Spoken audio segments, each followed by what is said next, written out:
ஆடி sale தள்ளுபடி up to 50%. Chennai Silks and Aha Oho Adi Sale. Summer holidays vandachu, நம்ம GT Holidays vandachu. GT Holidays, South India's #1 travel brand. தெரிக்கவிடும் காரம் நிறம் சுவையை தருகிறது. ஆச்சி மிளகாய் தூள் தெரிக்கவிடும் காரம் நிறம் சுவை. பாலிவுட்னு சொல்லக்கூடிய இந்தி சினிமாவே மும்பையை தலைமையிடமாக கொண்டதுதான். அந்த அளவுக்கு இந்தி மொழி ஆதிக்கம் செலுத்துகின்ற அந்த மும்பையில் இன்னைக்கு மும்மொழி கொள்கையை கொண்டு வர முடியல.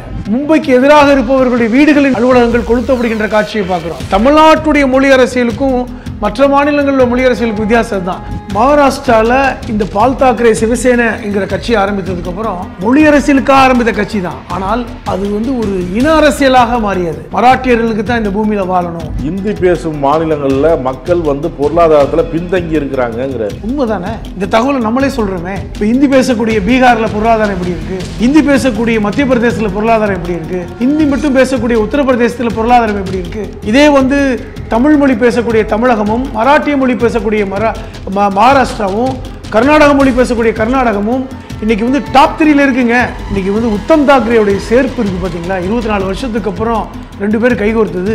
இது மகாராஷ்டிரத்தில் பெரிய மாற்றத்தை கொண்டு வரப்போம். மொழி அரசியலை தான் நம்ம கையில் எடுத்து கொண்டு போகணுங்கிற முடிவுக்கு 2 பேரும் வந்துட்டாங்க. ஏக்நாத் ஷிண்டே சொல்றாரு, ஆட்சி அதிகாரத்தில் உட்கார முடியல, ஆட்சி அதிகாரத்தை பிடிக்க முடியலங்கிறதுனால உத்தவ் தாக்கரே அந்த மாதிரிலாம் பேசுறாரு. அவர் துரோகிங்க, சிவசேனாவோட துரோகி.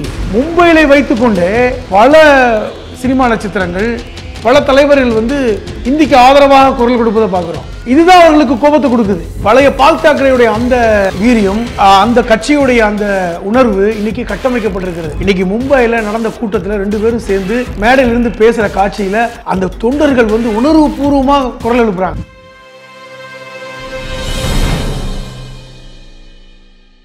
நக்கீரன் நேயர்களுக்கு வணக்கம். இன்று நம்முடன் கருத்துக்களை பகிர்ந்து கொள்ள இணைந்திருக்கிறார் மனிதநேய மக்கள் கட்சியின் மாநில அமைப்பு செயலாளர் எழுத்தாளர் புதுமடம் ஹலீம் அவர்கள். வணக்கம் சார். வணக்கம். 20 வருடங்களுக்கு மேலாக ராஜ் தாக்கரே உத்தவ் தாக்கரே தனித்தனி அரசியல்லாம் பண்ணிட்டு இருந்தாங்க. இப்போ இந்தி எதிர்ப்பு போராட்டத்தில் ஒரே மேடையில் ஏறி இருக்கிறாங்க. இது அங்கே அந்த மாநிலத்தில் ஒரு முக்கியமாக பார்க்கப்படுது.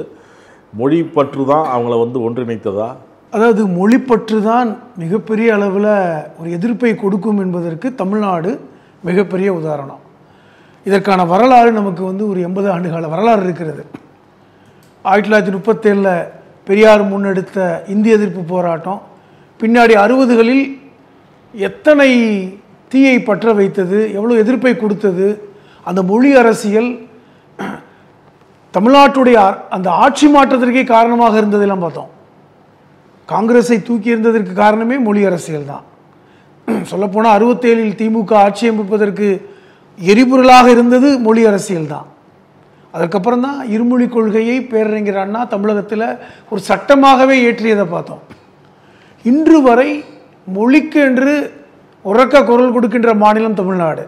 இன்றைக்கும் இந்தியை திணிக்கின்ற ஒரு 75 ஆண்டுகால சுதந்திர வரலாற்றில் ஒன்றிய அரசுகள் தமிழ்நாட்டில் இந்தியை திணிக்கவே முடியல. அதுதான் வரலாறு. அப்போ ஒரு மொழி அரசியல் என்பது ஆட்சி மாற்றத்தை கொடுக்கும் என்பதற்கு தமிழ்நாடு மட்டுமல்ல, உலகில் பல்வேறு உதாரணங்கள் சொல்ல முடியும். இந்தியா பாகிஸ்தான் பிரிந்த பிறகு பாகிஸ்தான் பங்களாதேஷாக பிரிந்ததற்கு காரணமே மொழி அரசியல் தான். வங்காளத்தில் உருது மொழியை திணித்தார்கள் என்று சொல்லித்தான் பங்களாதேஷில் அப்பொழுது, அதாவது கிழக்கு வங்காளத்தில் இருந்த அந்த வங்காள மக்கள் வங்காள மொழிக்கு ஆதரவாக எங்களுடைய மொழி வங்காளம், நீங்கள் உருதை திணிக்கிறீர்கள் என்று கொதித்திலிருந்து நாட்டையே பிரித்தாங்க. வங்காளம் என்ற ஒரு நாடு பங்களாதேஷாக மாறிய வரலாறும் நம்ம பார்த்தோம். இப்போ மொழி அரசியல் உலக அளவில் எப்பொழுதுமே ஒரு பவர்ஃபுல்லான வெப்பன் அப்படி தான் சொல்லணும். சமீபத்தில் கூட சில மாதங்களுக்கு முன்பாக அல்லது சில 7-8 மாதங்களுக்கு முன்பாக கூட ராகுல் காந்தி கொடுத்த பேட்டியில் நீங்கள் மொழியை திணிக்கின்ற விஷயங்களை பேசும்போது தமிழ்நாட்டில் உங்கள் இது செல்லுபடியாகுமான்னு பாருங்கன்னு கேட்டார். அந்த விஷயம் வந்தது. ஏன் இதே மகாராஷ்டிராவில் 3ஆம் மொழியாக இந்தியை கொண்டு வரலாமா என்று பேச்சு வந்தபோது அப்பொழுதே உத்தம் தாக்கரே தமிழ்நாட்டில் உங்களுக்கு இது செல்லுபடியாகலை, அது மாதிரி மகாராஷ்டிராவில் செல்லுபடியாகாது அப்படிங்கிற வார்த்தையை பயன்படுத்தினாங்க. இந்தியாவில் எங்கு மொழி அரசியல் பேசினாலுமே தமிழ்நாடை உதாரணம் காண்பிப்பாங்க. அந்த அளவுக்கு தமிழ்நாடு மொழி அரசியலில் ஒரு பெரிய வலிமையான வரலாற்றை கொண்டிருக்கிறது. இப்போ இதுக்கு பாருங்களேன், பாரதிய ஜனதா கட்சி 1லிருந்து 5 வரை நாங்கள் இந்தி மொழியை 3ஆம் மொழியாக கொண்டு வருவோம், கட்டாயமாக பாடம் படிக்கணும் அப்படின்னு கொண்டு வரும் பொழுது, எதிர்ப்பு வரும் பொழுதே உடனே நீக்குனாங்க. ஆனால் மீண்டும் வந்து அதை வந்து மகாராஷ்டிராவில் கூட நம்ம வந்து கொண்டு வர முடியலைன்னா மற்ற மாநிலங்கள் எப்படி கொண்டு வர முடியும் அப்படிங்கிற ஒரு முடிவுக்கு வந்தாங்க. அப்போ எப்படி தமிழ்நாட்டில் பாஜக எப்படி தமிழ்நாட்டில் கொண்டு வர முடியும் கேட்குறாங்கல்ல இந்த கேள்வியை. நாம் ஆளுகின்ற மகாராஷ்டிராவிலேயே கொண்டு வர முடியலன்னா அதற்கான ஒரு முடிவைத்தான் மகாராஷ்டிராவில் நம்ம மும்மொழி கொள்கையை கொண்டு வருவோம், 1லேருந்து 5ஆம் வகுப்பு வரைக்கும் கண்டிப்பாக ஹிந்தி படிக்கணும் அப்படின்னு. இன்னும் சொல்ல போனால் நமக்கு நல்லா தெரியும், மகாராஷ்டிரா அதுவும் குறிப்பாக மும்பை என்பது பெரும்பாலானவர்கள் ஹிந்தி பேசக்கூடிய மாநிலம். நீங்கள் அங்கே போய் மராட்டியத்தை விட ஹிந்தி பேசினாவே பொழைச்சிக்கலாம். இங்கிருந்து போனவர்கள் பலரும் மராட்டியத்தை கற்றுருக்க மாட்டாங்க, இந்தியை கற்றுருப்பாங்க. அப்போ இந்தி மொழி மராட்டியத்தில் குறிப்பாக மும்பையில் அது பெரிய அளவில் வளர்ந்துருக்கிறது. நம்ம ஊரில் மாதிரிலாம் கிடையாது. கடைகள் இல்லை, அங்கே இருக்கின்ற மக்கள் சர்வசாதாரணமாக ஹிந்தியை பேசக்கூடியவர்கள் தான். இன்னும் சொல்ல போனால் பாலிவுட்னு சொல்லக்கூடிய இந்தி சினிமாவே மும்பையை தலைமையிடமாக கொண்டது தான். அந்த அளவுக்கு வந்து இந்தி மொழி ஆதிக்கம் செலுத்துகின்ற அந்த மும்பையில் இன்னைக்கு மும்மொழி கொள்கையை கொண்டு வர முடியல. அதான் முக்கியமானது, அதை புரிஞ்சுக்கணும். இப்போது 24 வருஷத்துக்கு அப்புறம் சகோதரர்கள் ஒன்று சேர்ந்ததா சொன்னீங்க, ராஜ் தாக்கரேயும் உத்தம் தாக்கரேயும் ஒன்று சேர்ந்ததா. உண்மை, இது மிகப்பெரிய ஒரு மாற்றத்தை மகாராஷ்டிராவில் உண்டு பண்ணியிருக்கு. இப்போ இந்த மொழி திணிப்பு என்பது இன்றைக்கி மும்பையில் மிகப்பெரிய அளவில் ஒரு வன்முறையையும் இன்றைக்கி கட்டமைச்சிருக்கு. இன்றைக்கி பெரிய அளவில் பார்த்திங்கன்னா மும்பைக்கு எதிராக இருப்பவர்களுடைய வீடுகள் இன்றைக்கி அலுவலகங்கள் கொளுத்தப்படுகின்ற காட்சியை பார்க்குறோம். இப்போ தமிழ்நாட்டுடைய மொழி அரசியலுக்கும் மற்ற மாநிலங்களில் மொழி அரசியலுக்கும் வித்தியாசம் தான். நாம் வந்து மற்ற மொழியை வந்து எப்பொழுதுமே தவறாக நினச்சது கிடையாது, திணிக்கிறத தான் எப்போவுமே தவறுன்னு சொல்லுவோம். நாம் வந்து உறுதியாக இருந்தோம் மொழிக் கொள்கையில். இப்போ என்ன சொல்ல வர்றாங்கன்னா, இப்போது பால் தாக்கரே 80களில் வந்து சிவசேனாவை ஆரம்பித்த காலகட்டத்தில் மொழி அரசியலை முன்னிறுத்தியவர் தான். அதோடு சேர்ந்து மராட்டியன் என்கிற அந்த ஒரு அரசியல் கொண்டு வந்தாங்க. இப்போ தமிழ் தேசியம் மாதிரி மராட்டிய தேசியம் அரசியல். மும்பையில் மராட்டியர்கள் தான் இருக்கணும், பாம்பே மராட்டியர்களுக்கு தான், மற்ற மொழிக்காரர்கள்லாம் வெளியே போகணும். அப்பொழுது தென்னிந்தியர்கள் ரொம்ப ஆதிக்கம் செலுத்தினாங்க, அவர்கள் வெளியே போகணும். குஜராத்திகள் வந்து அப்பொழுது குஜராத் பிரிக்கப்படாத குஜராத் இருந்தது, குஜராத்திகள் வந்து மும்பையை ஆக்கிரமிப்பு செய்கிறாங்க, அவர்கள் வெளியே போகணும். ஆனால் இப்படி சொல்லி கொண்டிருந்தாலும் இந்த புரிதலில் அவர் எங்கே கோட்டை விட்டாங்க? நம்ம ரொம்ப புரிதலில் தெளிவாக இருந்தோம், தமிழ்நாடு மொழி அரசியலில் தெளிவாக இருந்தோம். ஆனால் அங்கு இந்தி வேகமாக வளர்ந்து கொண்டிருந்ததை அவர்கள் வந்து கவனிக்க தவறினாங்க. மகாராஷ்டிராவில் இந்த பால் தாக்கரே சிவசேனை என்கிற கட்சியை ஆரம்பித்ததுக்கப்புறம் மொழி அரசியலுக்காக ஆரம்பித்த கட்சி தான். ஆனால் அது வந்து ஒரு இன அரசியலாக மாறியது. மராட்டியர்களுக்கு தான் இந்த பூமியில் வாழணும், இது வந்து மண்ணின் மைந்தர்களுக்கு தான் மும்பை பாம்பே, அதுதான் அவருடைய அந்த மொழி இந்தி மொழி திணிப்பை அவருடைய வேறு திசையில் திருப்பியது. இன்றைக்கி அப்பொழுதே 80களிலே வந்து பால் தாக்கரே வந்து தமிழ்நாட்டை வந்து நான் முழுமையாக பார்க்கிறேன், தமிழ்நாட்டில் எப்படி வந்து இந்தி எதிர்த்தார்களோ அதுபோன்று நாங்கள் இங்கே இந்தி எதிர்க்கிறேன்னு சொல்ல வரல. காரணம் அங்கே வந்து இனம் மராட்டியர்கள் வாழணும் இப்படி போயிட்டாங்க, மொழியை ரொம்ப முக்கியத்துவம் கொடுக்கல. அது எங்கே போய் நிற்கிது அப்படின்னு பார்த்தால் இந்த 40 ஆண்டுகளில் பாம்பேயில் மராட்டியத்தை விட இந்தி மொழி பேசுபவர்கள் அதிகமாக இன்றைக்கி மாறிட்டாங்க. மராட்டியத்தில் எழுதியிருக்கின்ற போர்டை விட இந்தி மொழியில் அந்த விளம்பர பதாகைகள் இருப்பதை பார்க்குறோம்.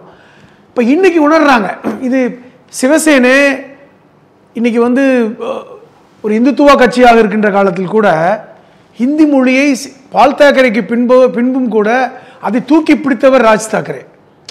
அவரை வந்து இவங்க உத்தம் தாக்கரே சிவசேனை வந்து பெருசாக கண்டுக்காம அவர்கள் வந்து பாஜகவோடு கைகோர்த்ததுனால ஏற்பட்ட பல்வேறு பிரச்சனைகள், இந்த மொழி விஷயங்கள் அமுங்கி போயிடுச்சு. அதே ராஜ் தாக்கரே வந்து நான் வந்து இந்தி மொழிக்கு எதிராகணும் இல்லை, ஒரு பிராந்திய மொழியை ஏன் நீங்கள் வந்து அழிக்கணும்னு நினைக்கிறீங்க அப்படின்னு ஒன்று சொல்கிறாரு. இல்லை, நான் என்ன கேட்குறேன், இதே பேரறிஞர் அண்ணா சொன்னார், நாங்கள் ஒன்று இந்தி மொழிக்கு எதிர்ப்பான எல்லாரும் அதை சொல்கிறது, அது நாங்கள் இன்னைக்கு வரைக்கும் அதானே பேசுகிறோம். அதில் இன்னொரு விஷயம் அவர் சொல்ல வர்றாரு, இந்தி பேசும் மாநிலங்களில் மக்கள் வந்து பொருளாதாரத்தில் பின்தங்கி இருக்கிறாங்கிறார். உண்மைதானே, இந்த தகவலை நம்மளே சொல்கிறோமே. இப்போ இந்தி பேசக்கூடிய பீகாரில் பொருளாதாரம் எப்படி இருக்குது, இந்தி பேசக்கூடிய மத்திய பிரதேசத்தில் பொருளாதாரம் எப்படி இருக்குது, ஹிந்தி மட்டும் பேசக்கூடிய உத்தரப்பிரதேசத்தில் பொருளாதாரம் எப்படி இருக்குது.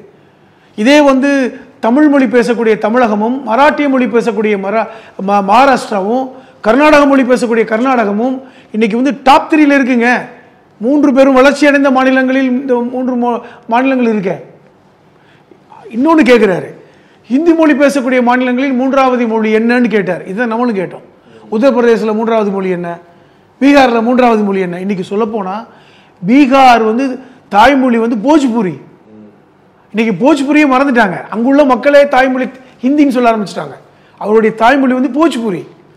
இன்னைக்கு எங்கெல்லாம் தாய்மொழியை வந்து முன்னெடுக்கலையோ அங்கே வந்து கல்வியில் பின்னோங்கி இருக்குன்னு சொல்கிறாங்க. இன்னைக்கு ராஜ் தாக்கரே, இன்னைக்கு வந்து உத்தம் தாக்கரேவுடைய சேர்ப்பு இருக்குது பார்த்தீங்களா, 24 வருஷத்துக்கு அப்புறம் 2 பேரும் கைகோர்த்தது. இது மகாராஷ்டிரத்தில் பெரிய மாற்றத்தை கொண்டு வரப்போகுது. மொழி அரசியலை தான் நம்ம கையில் எடுத்துட்டு கொண்டுட்டு போகணுங்கிற முடிவுக்கு 2 பேரும் வந்துட்டாங்க. இன்னைக்கு சிவசேனையை பாஜகவோட சேர்ந்ததுனால உடைச்சு இன்னைக்கு வந்து 2 துண்டுகளாக பிரித்து வச்சிருக்காங்கல்ல. இன்னைக்கு உத்தம் தாக்கரேக்கு வந்து ஒரு என்னடாது இப்படி இருக்கின்ற ஒரு சூழ்நிலை. இன்னைக்கு இந்த மொழி அரசியல் பெரிய அளவில் கை கொடுக்கும். ராஜ் தாக்கரே சொன்ன ஸ்டேட்மெண்ட் அதுதான். இனிமேல் நாங்களும் என்னுடைய சகோதரர் உத்தம் தாக்கரேயும் இந்த விஷயத்தில் முன்னெடுக்க போகிறோம். இதுதான் சரியான அரசியல். அங்க ஏக்நாத் ஷிண்டே சொல்றாரு, ஆட்சி அதிகாரத்தில் உட்கார முடியல, ஆட்சி அதிகாரத்தை பிடிக்க முடியலங்கிறதுனால உத்தவ் தாக்கரே இந்த மாதிரிலாம் பேசுறாரு. அவர் துரோகிங்க, சிவசேனாவோட துரோகி. அவரை நம்பித்தாங்க பொறுப்புகளை கொடுத்தாரு உத்தம் தாக்கரே. பாஜக போய் இந்த இந்திய எதிர்ப்பு, மராட்டியத்துக்கு முக்கியத்துவம் கொடுக்கணும், இந்த எல்லாமே வந்து அரசியல் தான். என்ன அரசியல்? நீங்க வந்து 3ஆம் மொழியாக இந்தியை மகாராஷ்டிரத்தில் மராட்டியத்தில் திணித்ததுக்கு அப்புறம் தானே இந்த பேச்சு வருது. அது வரைக்கும் இந்த பேச்சு வரலையே. 80களில் ஆரம்பித்த பால் தாக்கரே கட்சி அதுக்கப்புறம் வந்து பெரிய மொழி பிரச்சனையை பேசலையே. இந்தி வளர்ந்துக்கிட்டு தானே இருந்துச்சு. மராட்டியத்தில் மகாராஷ்டிராவில் இந்தி வளராமல் இருந்ததா? இன்னும் சொல்லப்போனால் மும்பையில் கிட்டத்தட்ட வந்து 80 விழுக்காடு மக்கள் இந்தியை சரளமாக பேசக்கூடியவர்கள். அங்கே இந்தி வளர்ந்து தானே இருக்கு. அவருக்கு என்ன பிரச்சனை? அவர்கள் இந்தி கற்றுக்கொள்வது ஒன்றும் பெரிய விஷயமும் இல்லை. ஆனால் இன்னைக்கு வந்து என்ன உணர்றாங்கன்னா, மராட்டியம் அழிந்து கொண்டிருக்கிறது. அதான் முக்கியம். எப்படி போஜ்புரி அழிந்ததோ, போஜ்புரி இல்லாமல் போயிடுச்சு எழுத்து வழக்கில், அது மாதிரி மராட்டியத்துடைய இலக்கியங்கள் எல்லாம் இன்னைக்கு போயிடுச்சு. ஹிந்தி மேலோங்கி விட்டது. இப்போ மகாராஷ்டிராவில் மும்பையில் ஹிந்தி பேசக்கூடியவர்கள் தான் இது ஒரு இடத்துக்கு வர முடியுங்கிற இடத்துக்கு நகர்ந்துட்டாங்க. இது தாய்மொழியை நேசிக்கின்ற, மராட்டியத்தை நேசிக்கின்ற மக்கள் இன்னைக்கு ரொம்ப வருத்தப்படுறாங்க.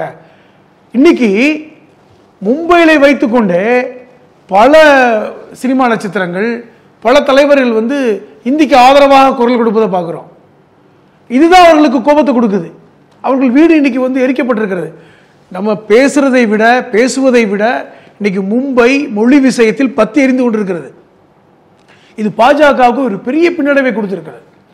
ஏனென்றால் அடிப்படையில் மராட்டியர்களும் தமிழர்களை போன்று மொழி உணர்வு உள்ளவர்கள். அதை நீங்கள் புரிஞ்சுக்கணும். இந்தியாவில் தமிழுக்கு அப்புறம் வங்காளமும் மராட்டியமும் இலக்கியங்கள் சார்ந்த மொழிகள். உங்களுக்கு பெங்காலியில் போடின்னு வச்சுங்களேன், வங்காள மொழியும் இலக்கியங்கள் அதிகம் சார்ந்தது. அதே போன்று தான் மராட்டியமும் வந்து பார்த்தீங்கன்னா பல்வேறு இலக்கியங்களை கொண்டது. இந்த 3 பெரும் மொழிகள் இந்தியாவில். இப்போ இன்னைக்கு கல்கத்தாலையும் பாருங்க, வங்காள மொழிக்கு தான் முக்கியத்துவம் கொடுக்குறாங்க. அங்கேயும் வந்து இந்தி நுழைய முடியல, அதுக்கு முக்கியத்துவம் கிடைக்கல. ஆனால் மராட்டியம் வந்து அதற்கு இடம் கொடுத்து இன்னைக்கு மகாராஷ்டிராவோட தலைநகரான மும்பை இன்னைக்கு இந்திய ஆதிக்கத்தில் சீரழிந்து கொண்டிருக்கிறது. சீரழிந்துன்னா மராட்டியம் அழிந்து கொண்டிருக்கிறது. இதை நீங்க லேட்டா உணர்ந்ததுனால 24 வருஷத்துக்கு அப்புறம் அண்ணன் தம்பி 2 பேரும் கைகோர்த்து இதை முன்னெடுக்கணும். மராட்டியம் எப்படி மராட்டிய மண் வந்து மராட்டியர்களுக்கே சொந்தம்னு சொன்னாரே பால் தாக்கரே, அதே போன்று மொழியை மராட்டிய மொழி தான் மகாராஷ்டிரத்தை ஆட்சி செய்ய வேண்டும், மராட்டிய மொழி தான் வந்து அதிகார மொழியாக இருக்க வேண்டும். மராட்டிய மொழியை அங்குள்ள மக்கள் சிறார்கள் எழுத பேச கற்றுக்கொண்ட பிறகுதான் மற்ற மொழியை கற்றுக்கொள்ளணும். முதல் இருமொழி போதும். கிட்டத்தட்ட இருமொழி கொள்கையை மராட்டியம் கொண்டு வர வேண்டும் என்கிற தீர்மானத்தை இன்னைக்கு உத்தம் தாக்கரே கொண்டு வந்திருக்காரு. இப்போ இவங்க 2 பேரும் சேர்ந்ததுனால மகாராஷ்டிரா மாநிலத்தில் அரசியல் மாற்றமே வரும் அப்படிங்கிறாங்களே. முக்கியமாக கவனிக்கப்படுது, காங்கிரஸாலையும் கவனிக்கப்படுது. இப்போ நேற்று வந்து சுப்ரியா சுலே, தேசியவாத காங்கிரஸ், அவங்களும் கூட போயிருக்கிறாங்க. என்னென்ன ஒரு விஷயம் நீங்கள் புரிஞ்சுக்கணும்னா, 80களில் வந்து பால் தாக்கரே வந்தபோது அங்கே வந்து ஒரு இன அரசியலை கொண்டு வந்தார். தமிழ் தேசியம் மாதிரி மராட்டிய தேசியம்னு. அது வந்து அங்கே வந்து ஒரு பெரிய அசைக்க முடியாத சக்தியாக மராட்டியத்தில் வளர்ந்தார். மும்பையில் அவர் வைத்தது தான் சட்டம் என்கிற அளவுக்கு 80கள் இருந்தது. நீங்கள் பால் தாக்கரே கேட்காம அங்கே எந்த சட்டமுமே கொண்டு வர முடியாது. அந்த அளவுக்கு வந்து பால் தாக்கரே எதிர்த்தால் மும்பை பற்றி இருந்தது 80களில் இருந்தவங்களை கேட்டால் தெரியும். அந்த வரலாற்றை நீங்கள் பின்னோக்கி பார்த்தா தெரியும். அந்த பத்திரிகையில் இன்னும் 80களில் பத்திரிகையை பாருங்கள். மும்பை வந்து பால் தாக்கரேயோட கண்ணசைவுக்கு அசைந்ததுன்னெலாம் போட்டிருப்பாங்க. அந்த அளவுக்கு இருந்தது. காரணம் வந்து அந்த மராட்டியம் என்கிற உணர்வு தான். இடையில இந்த சிவசேனை பாஜகவோட சேர்ந்ததுனால அப்படி டைலூட் ஆனாங்க, நீர்த்து போயிட்டாங்க. பால் தேக்கிற காலத்துக்கு அப்புறம் உத்தம் தாக்கரே வந்து பாஜகவோட சேர்ந்ததுக்கு அப்புறம் பாஜகவுடைய பினாமி கட்சியாக மாறின ஒரு சூழல், பாஜக சொல்றதை கேட்குற கட்சியாக மாறினதுனால அந்த பழைய சிவசேனாவுடைய அந்த உணர்வு, பழைய சிவசேனாவுடைய அந்த ஒரு வீரியம் குறைந்து போனது. இப்போ இந்த கூட்டத்தில் தொண்டர்கள்லாம் உற்சாகமாக இருக்கு. அதை தான் சொல்றேன். இப்போ இடையில வந்து கூட்டணியில் இருந்தாங்க, எதிர்ப்பாக வந்தாங்க, அதெல்லாம் வேற. எப்போ மொழி அரசியலை இப்போ கையில் எடுத்திருக்காங்களோ பழைய பன்னீர்செல்வமாக, பழைய பால் தாக்கரேவாக இன்னைக்கு உத்தம் தாக்கரே வந்திருக்காரு. இப்போ இன்னைக்கு ராஜ் தாக்கரே ஏன் வந்தார்? 24 வருஷம் பிரிஞ்சிருந்தாங்க. ராஜ் தாக்கரே கிட்டத்தட்ட பால் தாக்கரேவுடைய மறு உருவம் சொல்லுவாங்க. அவர் சிவசேனாவுடைய பால் தாக்கரேவுடைய அந்த லெகசியை தான் ராஜ் தாக்கரே கொண்டு போகணும்னு சொன்னார். உத்தம் தாக்கரே மாற்றமாக இருந்தார். இல்லை அரசியல் மாற்றம், பாஜகவை எதிர்க்கிறோம் அல்லது வந்து காங்கிரஸோட சேர்றோம், இப்படி பல்வேறு முடிவுகள் எடுத்தார். ஆனால் ராஜ் தாக்கரே அப்படி இல்லை. 24 வருஷமாக பால் தாக்கரேவுடைய அதே அடிச்சுவட்டில் தான் இருந்தார். இன்னைக்கு இந்த மொழி அரசியலில் உத்தம் தாக்கரேவுடைய மனமாற்றம் ராஜ் தாக்கரேயை உத்தம் தாக்கரேயோட சேர வச்சிருக்கு. இது ரொம்ப முக்கியமானது. இன்னைக்கு பழைய பால் தாக்கரேயுடைய அந்த வீரியம், அந்த கட்சியுடைய அந்த உணர்வு இன்னைக்கு கட்டமைக்கப்பட்டிருக்கிறது. இன்னைக்கு மும்பையில் நடந்த கூட்டத்தில் 2 பேரும் சேர்ந்து மேடையிலிருந்து பேசுகிற காட்சியில் அந்த தொண்டர்கள் வந்து உணர்வு பூர்வமாக குரல் எழுப்புறாங்க. இது பழைய 80களில் தான் அந்த காட்சியை பார்த்துருக்க முடியும். இது மகாராஷ்டிரா அரசியலில் ஒரு பெரிய மாற்றத்தை கொடுக்குன்னு எதிர்பார்க்குறாங்க. இது பாஜக எதிர்பார்க்காதது. பாஜகவிற்கு இப்பொழுது பதட்டம் வந்திருக்கிறது. ஏன்னா திருப்பி நம்ம வந்து அந்த பழைய சிவசேனாவே வந்து நம்ம வந்து இப்போ வந்து வர வச்சிட்டோமே, இது தேவையில்லாமல் இந்த இந்தியை வந்து கொண்டு வரத ஒரு செயல் வந்து இன்னைக்கு மக்களை தூண்டி விட்டுருச்சு அப்படிங்கிற இடத்துக்கு வந்திருக்காங்க. அதனால்தான் நாங்கள் மீண்டும் வந்து இந்த இந்தியை பூத்த மாட்டோங்கிற ஒரு முடிவை அரசு எடுத்ததுக்கு காரணம் அதுதான். உடனே எடுத்துட்டாங்க. ஆனாலும் இந்த உணர்வு தூண்டப்பட்டு விட்டது. இன்னைக்கு பழைய சிவசேனாவுடைய அந்த எழுச்சி மீண்டும் மும்பையில் அவர்கள் பழைய உணர்வோடு எந்திரித்தார், வெளியே வந்தார்கள் என்றால் அது பெரிய மாற்றத்தை மகாராஷ்டிராவுக்கு கொடுக்கும். பழையபடி வந்து பால் தாக்கரேயுடைய லெகசி, அவருடைய அந்த கருத்துக்கள் எல்லாம் பலம் பெறும், வலிமை பெறும் அப்படிங்கிற இடத்துக்கு நகர்ந்திருக்காங்க. இது ஒரு பெரிய மாற்றத்தை மகாராஷ்டிரா அரசியலில் தோற்றுவிப்பதாக எல்லாருமே சொல்றாங்க. நக்கீரன் டிவிக்கு சப்ஸ்கிரைப் செய்யுங்கள். உங்கள் ஆதரவே எங்கள் பலம். ஆசிரியர்களுக்கு நண்பனாகவும் மாணவர்களுக்கு ஆசானாகவும் திகழும் தேர்வு வழிகாட்டி. ஒவ்வொரு பாடத்திற்கும் அனுபவமிக்க ஆசிரியர்களின் துல்லியமான தெளிவான விடைகள். CNC இருக்கு, தேர்வு பயம் எதற்கு? இது தீரன் பப்ளிஷிங் ஹவுஸ் விற்பனை வெளியீடு.